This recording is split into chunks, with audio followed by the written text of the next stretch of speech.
So, welcome back to the Beast Game Podcast, and today we're taking a look at Equalizer 2. It's directed by Antoine Fuqua. The writers are Richard Wink and Michael Sloan, and it's based off a TV series. It stars Denzel Washington, Pedro Pascal, and Ashton Sanders, and the synopsis is, Robert McCall serves an unflinching justice for the exploited and oppressed, but how far will he go when it is someone he loves?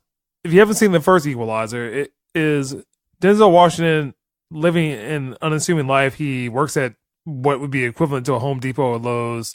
He frequents a diner. The diner has a prostitute that comes in. She's harassed and beat up by the pimp. Denzel Washington goes to take care of the situation. It turns out that he used to be some special forces guy, and he's taking down the Russian mob.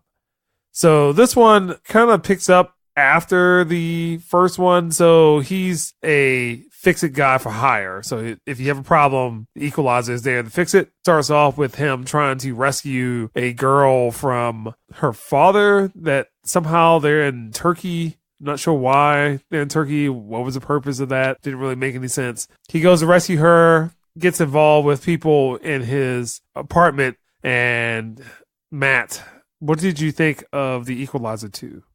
Felt a little let down considering that the first Equalizer was pretty good. This one failed to build upon the reputation of the first one. I had higher expectations, but was fortunately let down with some of the plots. Seamless transition from one scene to another. It'll tide me over until I guess part 3 comes out, which hopefully will be better. All right. So for me, I did not like this movie at all. And considering how much I liked the first movie, this movie is beyond a letdown. So some of the problems with this movie are that it jumps around a lot. So there's the part where it starts off in Turkey, then it jumps to Boston and never really explains too much. And then when the plot gets going, it's jumping around from DC, Boston, and everywhere in between. And it is just at random moments when all that happens. The movie really starts to go the wrong direction when a character named Miles lives in his apartment. He wants to be an artist, but he also sells drugs. And Denzel Washington decides to try to take him under his wing. And then it turns into Fences. And that's not the movie that I wanted from the Equalizer 2. When, if you think about Taken and then Taken 2, that movie took a dip. And this is the same type of dip between the Equalizer and Equalizer 2. The movie just goes off in this weird direction. I understand Denzel Washington has a lot of pull in Hollywood and the pull with his character. The Miles character is only there just so he can be there at the end of the movie. Overall plot is just completely absurd. So it's more of a TV movie than anything else. And it tries to involve Denzel Washington having a little bit more fleshed out backstory. So the first movie is really maybe one character that talks about how they knew him from before he kind of shut himself off from the world. Something bad happened. His wife dies. And you really don't know too much about his backstory. So this one tries to fill out that backstory. It is the most corny backstory possible. Do you have any problems with that, Matt? I didn't feel that they fleshed out his character as well as they probably could have. I mean, considering that we saw the first one and what he could do, I didn't think it did a good job as far as transitioning. For example, the last third of the movie, why did he go to that place? I don't know. I mean, out of all places, why would he go there? And then on top of that, he's rescuing somebody that apparently he is in Boston. It is clear that he is in Boston. There's also a hurricane coming. Apparently, he's driving from Boston to D.C. to grab another character and then going back to Boston. I don't even know where that was supposed to be at. I have no idea. I sat there like, why wouldn't he take the guys out near his house? And if it's a Russian mafia, he just took out 4 people. I'm pretty sure other people know more than that. Yeah. The big thing with the Equalizer was the end of the movie where it kind of turned into Home Alone. That, again, Denzel Washington worked at a equivalent to Lowe's, Home Depot, and decided to try to rescue some of his co-workers because the Russian mob figured out who he was and then kidnapped them. So he goes there, sets up this very elaborate scheme to kill all these guys, and now they just do that in a town. And even that action was not good, because it was kind of hard to pay attention to what was going on because, one, there's a hurricane, and it's clear that in the middle of the hurricane, people are firing guns. Pedro Pascal even makes a joke about it Kentucky windage, the bullet drop, how is that going to happen in a hurricane? And he's with accuracy. That doesn't make any sense to me. I was like, I don't know if it was CGI. I'm assuming it is. I'm just like, this isn't a believable town to me. I don't get it. I was just like, what's the point of this backdrop? How did his partner know that was where he was going to go?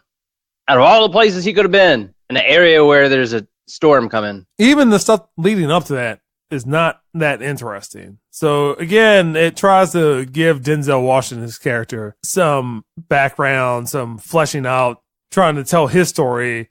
And again, some of it deals with his wife, that his wife died at some point, and because he was in special forces, that he eventually just said, hey, I'm done with this life, and I walked away. And in the first movie, it's because of the one character who was a prostitute getting beat up by her pimp that sets him off back onto, hey, I'm a lethal machine. It tries to even do that from the beginning, where even in the trailer, it's like, hey, I'm your Uber driver or Lyft driver or something like that. Somebody's female character is getting beat up, and that's kind of what sets him off. But he's already doing that for everybody. So I don't know. This movie's just all around the place. I was confused. And then they try to put some mystery into it. And then the mystery was just silly because I knew who it was. That it was so predictable. Yeah. I knew who it was the moment that character showed up on the screen. And then another character dies. I'm like, yeah, that character had to do it because it's the only sensible thing. I just sat there. I was bored. The only good thing is that it's like an hour and 40-some minutes. But yeah, it wasn't long at all. Yeah, I did not like this movie. And I was so let down because I liked that first movie a lot. I just feel that something happened. I'm not sure if they had to do some reshoots just because, again, some things in the real world have changed. And that would affect the movie world. But it seemed like they try to stick that in there for some random reason. You got Denzel Washington busting into drug dens. The only positive from that, it was like, well, who are you? It was like, I'm your father. Like, your mother didn't tell you. That was the only funny part. I was like, okay, that plot was only served as a filler. I don't think it really served any real purpose. If the kid got shot, I don't think anyone would care. Yeah. And it's like, Mr. McCall, thank you. Thank you. Oh, come on. It's like, shut up. Go read a book. Again, if they had just stuck with what the first movie had done, but then you have this 1990s plot stuck in a Denzel Washington movie. It makes a great TBS movie, though. I will say that. I think it would be a top-of-the-line TBS movie, but for the blockbusters that we're used to, especially the first one, which was very good, it was a letdown. Felt let down by watching it. Other people who were also in the movie theaters, you could tell they're like, what? I don't have high hopes if they have another one.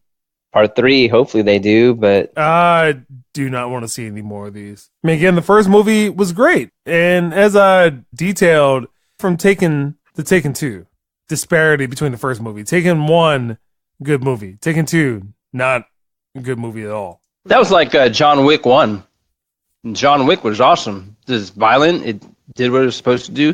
Violent 2 took that and capitalized on it. Did a little bit more plot. Built a universe. It was nice. Yeah, and mind you, there's not as much depth in this and this Equalizer as there is in a John Wick universe. But Matt, what score would you give the Equalizer to? 5.5. It has the name, but you know what? If you took the name out of it, I don't even think this would even make $1 million. If you took the name of the franchise out, it doesn't stand on its own as far as, all right, this is a good movie. I watched it because of the reputation of the first one, and then just to be disappointed and it feel like a cable type movie, 5.5. All disappointed. Right. So I'm going to give this a 3.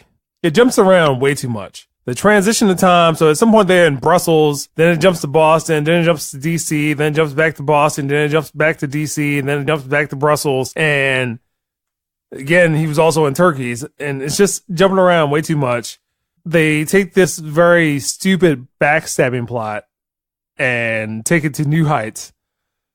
There's too many side stories. There's too many side characters. Then nothing really happens the first hour of the movie. And then because it's jumping around so much, it makes the story confusing just because you have too many characters, you have too many subplots, and then Denzel Washington... Subplots that don't matter. Yeah, and then Denzel Washington is turning the Equalizer into an after-school special. He's trying to teach people life lessons when the first movie really did not have much of that. Denzel Washington told somebody, hey, you need to get your life right. I'll take care of that for you. Bang. That's it. But he is teaching him, like, I want you to be a man. I want you to, I'm like, no, just give me the Equalizer.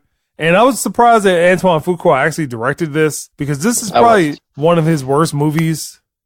Antoine Fuqua is a capable journeyman director.